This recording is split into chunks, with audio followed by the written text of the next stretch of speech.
So let's talk for a second. Betsy Woodruff with National Review. Let's pretend Mark's not here and talk for a second. You wrote a great article about him yesterday where you went back, because there's been a battle inside the conservative movement. Is Mark Sanford good for conservatives? Is he not good for conservatives getting this seat?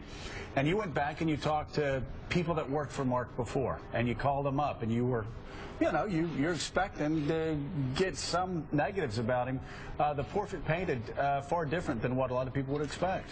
To be honest, it surprised me. I feel like if you give people a chance to anonymously burn their former bosses, most would be excited about that. But all the staffers that called me back who I spoke with were really positive about Mark. And it wasn't something I was looking for. I wasn't asking them questions like, tell me 5 nice things about your former boss. But what I heard was that he worked really hard, that he was good to his employees. I heard that the employees who worked with him were very loyal, and that really the only downside was that he expected a lot. Expected a lot, no doubt about it. Which, of course, nobody on our staff, Mike Barnacle, would ever say that about us. No, absolutely not. John Hyland.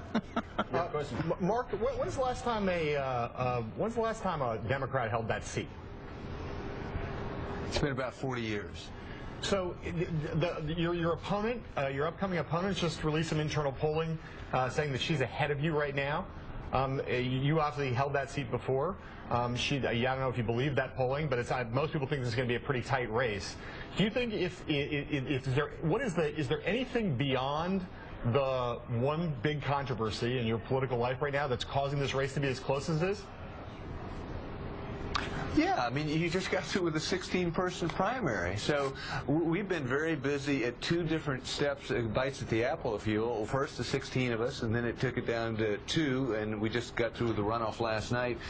And so we've had, our debate in Constitution as Republicans, which is to be expected, while she had a clear shot all the way to the Democratic nomination, in essence. And so, you've got sort of a difference there.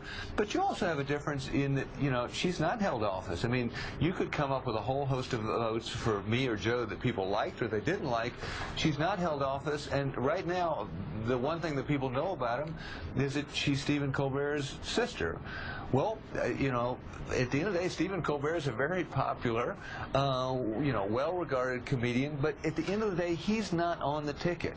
And we're going to have a debate about ideas, and I think that when people really begin to digest those ideas, some real strong contrasts in terms of where she would be versus where I would be, I think that's going to substantially change a poll that right now simply defines name ID as people know it, not issue ID, and I think ultimately debates and campaigns are decided on issues.